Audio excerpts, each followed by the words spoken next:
नमस्कार, मैं प्रद्युमन जोशीला।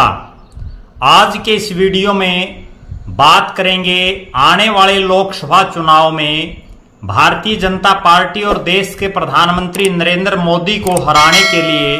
सत्ता से दूर करने के लिए देश की सबसे बड़ी जो विपक्षी पार्टी है कांग्रेस और जो उसके सहयोगी दल हैं और वो राजनीतिक दल जो भारतीय जनता पार्टी और नरेंद्र मोदी की विचारधारा के अलग हैं, वो तमाम दल जिन्होंने इंडिया नाम से INDIA इंडिया नाम से अपना एक अलायंस बनाया हुआ है, जो Indian national developmental inclusive alliance है, उसकी एक बहुत ही महत्वपूर्ण बैठक 31 अगस्त और 1 सितंबर को मुंबई में होने जा रही है, महाराष्ट्र के मुंबई में। और इस बैठक में ये तय होगा कि इंडिया जो गठबंधन है उसका संयोजक कौन हो। एक समन्वय कमेटी बनाने की भी चर्चाएं हैं। उस समन्वय कमेटी में लगभग 11 सदस्यों को लिए जाने की संभावना है। सदस्यों की संख्या कम ज्यादा भी सहयोगी दलों के ऊपर निर्भर रहती है। और वो 11 सदस्य भी कौन होंगे। सबसे बड़ी बात यह है कि जिस तरह से पिछले लगभग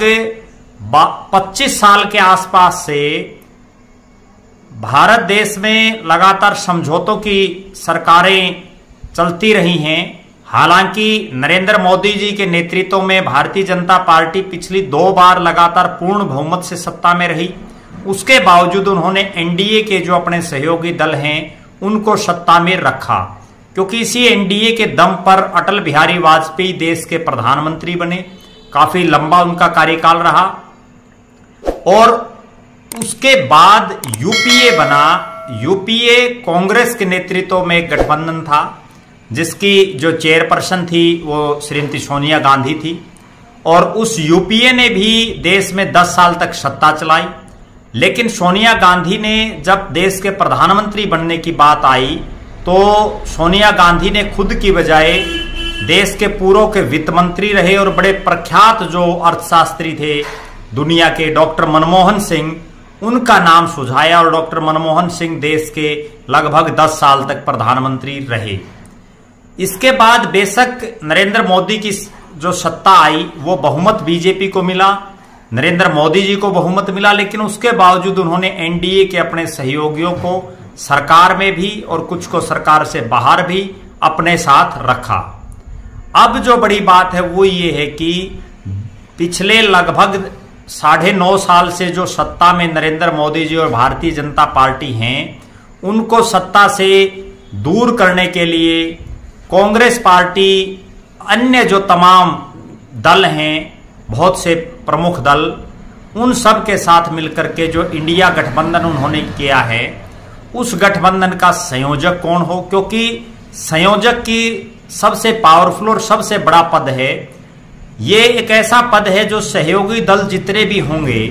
जैसे अभी 26-27 दल इस इंडिया गठबंधन के साथ है, भविष्य में ऐसी चर्चाएं हैं कि और भी दल इसके साथ जुड़ सकते हैं, जिसमें हरियाणा और पंजाब की भी एक एक पार्टी का जिक्र बड़े जोरों शोरों से चल रहा है। और उम्मीद और संभावना ये है कि जो 31 और 1 तारीख को मुंबई में जो इस इंडिया गठबंधन के सहयोगियों का जो सम्मेलन होगा, उसमें हरियाणा से इंडियन नेशनल लोकदल, जो चौधरी ओम प्रकाश चौटाला प्रदेश के कई बार मुख्यमंत्री रहे हैं, वो उसके सुप्रीमो हैं। और पंजाब की भी एक बहुत मजबूत पार्टी, उन दोनों को भी इस गठबंधन में बुलाया जा सकता है। हालांकि ये दोनों ही पार्टियां किसी समय NDA में थी, भारतीय जनता पार्टी की सहयोगी दल थी, लेकिन राजनीति में ना कभी कोई दुश्मन होता, ना कभी कोई दोस्त होता। समय के साथ राजनीतिक लोगों को फैसले लेने पड़ते हैं। और आज दोनों की ही मजबूरी है कि वो भारतीय जनता पार्टी के बजाय कांग्रेस, जिसको उन्होंने ताजिंदगी जो है उसके खिलाफ राजनीति की, उनकी विचारधारा के उलट राजनीति की, लेकिन परिस्थितियां बदलती रहती हैं राजनीति में। तब कांग्रेस सत्ता में होती थी, आज भारतीय जनता पार्टी सत्ता में है, तो लिहाजा इन दोनों दलों की नजरें भी इस गठबंधन पर है। और दोनों ही दल अगर इस गठबंधन में आते हैं तो ना केवल कांग्रेस को बल्कि इन दोनों दलों को भी बड़ा मोटा फायदा हो सकता है। इन दोनों ही दलों को एक संजीवनी मिलेगी, क्योंकि दोनों ही दल फिलहाल वेंटिलेटर की स्थिति में हैं। उन दोनों ही दलों के अपने अपने प्रदेशों में हालात इतनी बढ़िया नहीं है, लेकिन इस गठबंधन में आते ही उनको बड़ा मोटा फायदा हो सकता है। अब हम जिस विषय के ऊपर ये वीडियो बनाने जा रहे हैं उसी पर चर्चा करेंगे कि इसका संयोजक कौन हो सकता है। हालांकि घोषणा इसकी 1 तारीख को होने की संभावना है, लेकिन उससे पहले जो राजनीतिक गलियारों में जो चर्चाएं हैं और जो हमारे पास जो सूचना है उसके मुताबिक इस जो गठबंधन है इसमें कई बड़े नेता शामिल हैं। इसमें बिहार के मुख्यमंत्री नीतीश कुमार शामिल हैं, लालू प्रसाद यादव की पार्टी शामिल है, अखिलेश यादव उत्तर प्रदेश के मुख्यमंत्री रहे हैं, बड़े नेता हैं, डॉक्टर फारूक अब्दुल्ला, मुफ्ती महबूबा मुफ्ती, ममता बनर्जी जो पश्चिम बंगाल की कई बार से लगातार मुख्यमंत्री हैं, महाराष्ट्र के बड़े नेता उद्धव ठाकरे हैं, इसमें शरद पवार हैं जो बहुत बड़े नेता किसी समय देश के रहे हैं, इसमें आम आदमी पार्टी जो एक राष्ट्रीय पार्टी है वो भी है, अरविंद केजरीवाल। इसके अलावा भी बहुत से कई अन्य नेता भी इसमें शामिल हैं, कई अन्य दल शामिल हैं। मुख्य रूप से जो लोग राष्ट्रीय स्तर के चेहरे इस गठबंधन में दिखाई दे रहे हैं उसमें नो डाउट सबसे बड़े चेहरे के रूप में श्रीमती सोनिया गांधी जो यूपीए की भी संयोजक रह चुकी हैं और बड़ी नेता हैं कांग्रेस की, राहुल गांधी जो कांग्रेस पार्टी के राष्ट्रीय अध्यक्ष रह चुके हैं, मल्लिकार्जुन खड़गे जो वर्तमान में कांग्रेस पार्टी के राष्ट्रीय अध्यक्ष हैं, राज्यसभा में विपक्ष के नेता हैं, नीतीश कुमार एक बड़े चेहरे हैं, बिहार के कई बार के मुख्यमंत्री हैं, ममता बनर्जी एक बड़ी चेहरे हैं, शरद पवार जिनका देश की राजनीति में बड़ा सिक्का किसी समय चला वो हैं, और अरविंद केजरीवाल जो जिनकी आम आदमी पार्टी ऐसी पार्टी है, इन तमाम जो गठबंधन है उनमें कांग्रेस के बाद जिसकी 2 स्टेटों में और बड़े भारी बहुमत से सरकार है, पंजाब और दिल्ली में, और वो राष्ट्रीय पार्टी भी है। लिहाजा इन्हीं में से किसी एक आदमी को इसका संयोजक बनाया जाएगा। नीतीश कुमार लगभग मना वो कर चुके हैं, बड़े नेता हैं और उनके ऊपर एक सहमति की उम्मीद भी जताई जा रही थी। हालांकि अगर राष्ट्रीय परिदृश्य पर देखें तो ये वो तमाम नाम हैं जो मैंने अभी आपको गिनाए हैं जिनका पूरे भारतवर्ष की जनता इनको जानती है, इनका अपना एक नेम है, अपना एक फेम है। लेकिन जो संयोजक का पद है वो इतना महत्वपूर्ण होता है कि उसको तमाम जो दल इसमें होंगे उनसे भी तारतम्य बैठाना है,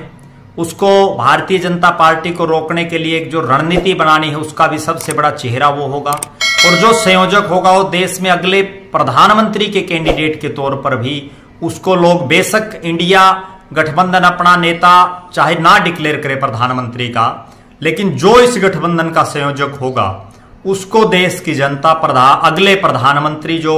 इस गठबंधन की तरफ से होगा उसके रूप में जरूर देखेगी, और जनता ये भी मानेगी कि एक तरफ नरेंद्र मोदी, दूसरी तरफ इंडिया का जो संयोजक होगा वो। अब इसमें जो ये मुख्य चेहरे हैं इनमें कुछ एक चेहरों में दिक्कत ये है कि अब जैसे ममता बनर्जी है, बड़ी नेता हैं, लेकिन उनकी हिंदी पर इतनी अच्छी पकड़ नहीं है। ठीक है, पश्चिम बंगाल और उस क्षेत्र में उनका अपना एक प्रभाव है, लेकिन जो नॉर्थ इंडिया है या जहां से देश की राजनीति चलती है उस क्षेत्र में उनका कोई इतना लंबा चौड़ा कोई प्रभाव दिखाई नहीं दे रहा। नीतीश कुमार भी बिहार, झारखंड उसी क्षेत्र तक सीमित हैं, अखिलेश यादव भी उत्तर प्रदेश तक सीमित हैं, जो जम्मू कश्मीर के नेता हैं वो भी अपने राज्य तक सीमित हैं। अब इसमें 2-3 जो मुख्य नाम उभर के आ सकते हैं। एक सबसे बड़ा नाम हो सकता है श्रीमती सोनिया गांधी।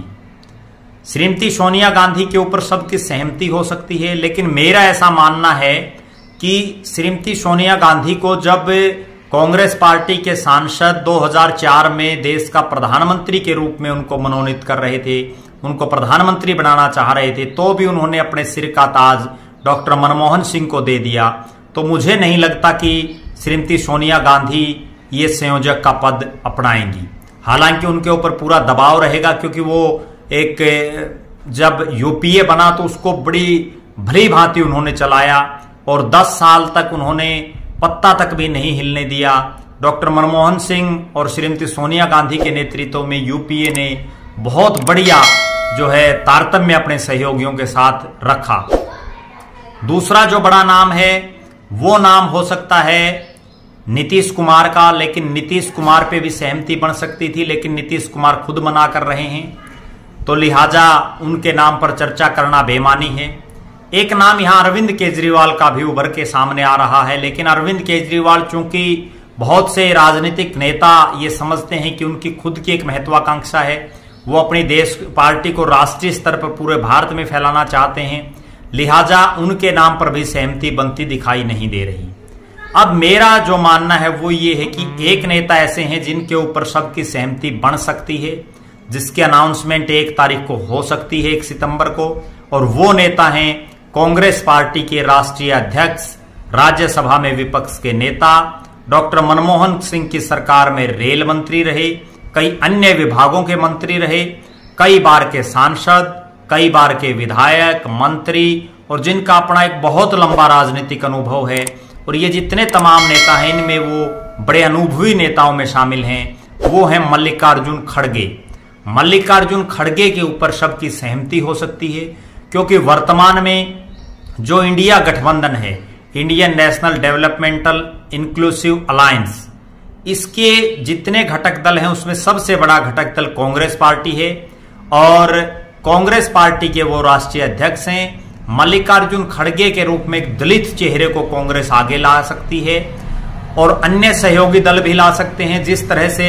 नरेंद्र मोदी जी जब 2013 में उनको प्रधानमंत्री पद का कैंडिडेट घोषित किया गया, तो उन्होंने एक चाय बेचने वाले से लेकर के एक गरीब के बेटे तक से लेकर के और पिछड़ी जातियों तक का जो हवाला दे करके उन्होंने देश की सत्ता तक वो पहुंचे, उसी तरह से मल्लिकार्जुन खड़गे को एक दलित चेहरे के रूप में,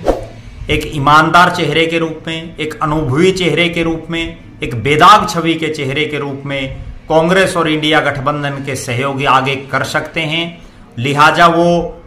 अगर इसके संयोजक बनते हैं, जैसी प्रबल संभावनाएं हैं, तो देश में प्रधानमंत्री पद के भी वो दावेदार अगले कांग्रेस और इस गठबंधन की तरफ से होंगे। सबसे बड़ा चेहरा वही होंगे। एक दलित चेहरे के रूप में कांग्रेस अपनी राजनीति फिर से चमकाएगी, क्योंकि पिछले काफी समय से जब से देश में नरेंद्र मोदी जी की सरकार आई है, दलित और जो पिछड़ा वर्ग है वो कांग्रेस पार्टी से कहीं ना कहीं दूरी बना करके भारतीय जनता पार्टी की तरफ उसका झुकाव है। उस झुकाव को वापस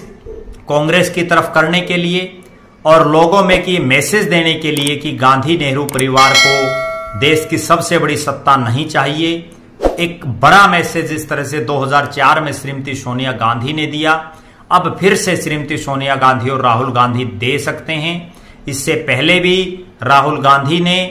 कांग्रेस के राष्ट्रीय अध्यक्ष बनने से इनकार कर दिया था, वो भी उनका एक त्याग था। और जब अधिकतर नेता ये चाहते थे कि राहुल गांधी उनका नेतृत्व करें, उन्होंने अपने सिर का ताज मल्लिकार्जुन खड़गे को सौंपा। लिहाजा मेरा ऐसा मानना है कि मल्लिकार्जुन खड़गे इंडिया जो गठबंधन है उसके संयोजक बनाए जा सकते हैं, और वो भविष्य में देश के प्रधानमंत्री पद के दावेदार के रूप में कांग्रेस और इस गठबंधन की तरफ से देखे जा सकते हैं। आप लगातार हमारे साथ बने रहें, हमारे फेसबुक पेज को लाइक और फॉलो करें, यूट्यूब पर चैनल को सब्सक्राइब करें, वीडियो को शेयर करें और अपने बहुमूल्य कमेंट्स अवश्य लिखें। लगातार हमारे साथ बने रहें। धन्यवाद। आपका अपना प्रद्युमन जोशीला नलवा।